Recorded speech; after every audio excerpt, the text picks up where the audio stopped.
এই খালকে আমাদের যে কোনো মূল্যে পুনরুদ্ধার করতে হবে।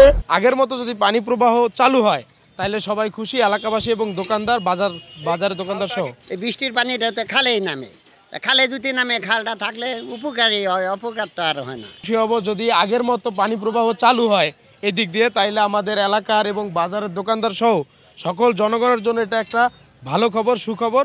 স্বাস্থ্য ভালো থাকবে। এইখানে দেখেন ময়লা আবর্জনার কারণে প্রচুর পরিমাণে মশা এবং কীটনাশক এইটা ওইটা, মানুষের শরীরের অবস্থা খারাপ হইতেছে মশার কারণে।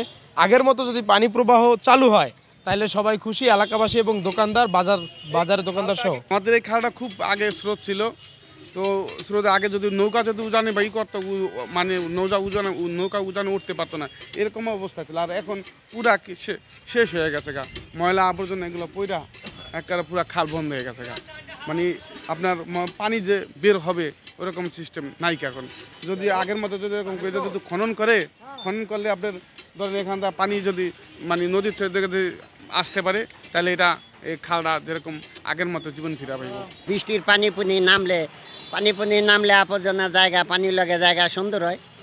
এটাই দর্শকেরও সুন্দর হয়, যারা এনে মনে করেন ড্রেন নাই, বাজারে তার কোনো ড্রেন নাই এই সাইড দেওয়া, তাই ড্রেন নাই, এই ড্রেনের পানিটা তো এই বৃষ্টির পানিটা তো খালেই নামে, খালে যদি নামে খালটা থাকলে উপকারী হয়, অপকার তো আর হয় না। আর বর্ষাকালে পানি যদি ঢোকে তাহলে আর একটু সুবিধা হইলে এখানে আগে তো ফসল বনতো, ফসল ভালো হইতো, অহন তো সেটা হয় না। আর অহন তো এটি আস্তে আস্তে মালিকানা সম্পত্তি মালিকানেই ভোগ করতে আছে আস্তে আস্তে।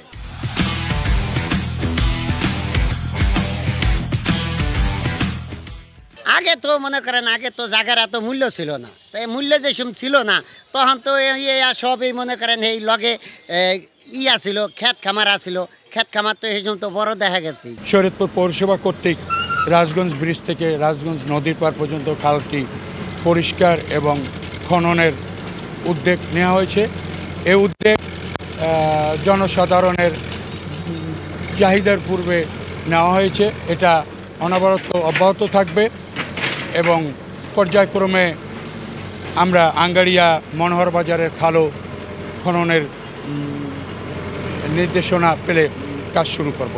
ডক্টর ইউনূসের অধীনে যে সরকার, এই সরকারের আওতায় বিগত সময়ে 17 বছরের যে জঞ্জাল ছিল, এর ভিতরে একটা ছিল খাল ভরাট এবং খালগুলি দখল এবং সরকারি সম্পত্তি আত্মসাৎ।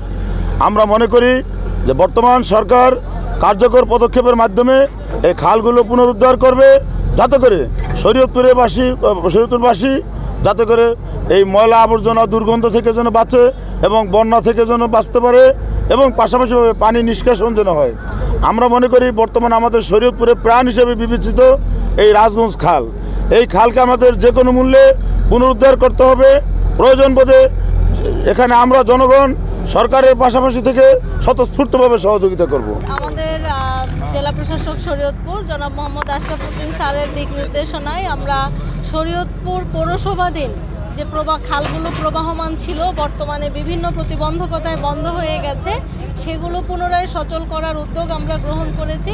জেলা প্রশাসক স্যার আমাদেরকে এই বিষয়ে সার্বিক নির্দেশনা প্রদান করেছেন। আমরা আজকে রাজগঞ্জ খালটি খনন প্রক্রিয়া শুরু হয়েছে। এটি আমাদের একদম কীর্তিনাশা নদীকে কানেক্ট করবে প্রায় 2 কিলোমিটার। এটা আমরা একই সাথে পুনঃসচল করা, খনন এবং এইটা সচল করতে গিয়ে আমাদের পথিমধ্যে যে প্রতিবন্ধকতাগুলো পড়বে সবগুলো প্রতিবন্ধকতা আমরা অপসারণও করব। এটা আমাদের ধারাবাহিকভাবে চলতে থাকবে। এই খালটির পরবর্তীতে আমরা অন্যান্য যে বড় খালগুলো আছে, যেমন আঙ্গারিয়া খাল এবং পুলিশ লাইনের সামনে দিয়ে যে খালটা আমাদের গেছে, সেই খালটি সহ সবগুলো খালই আমরা এভাবে খননের উদ্যোগ গ্রহণ করব।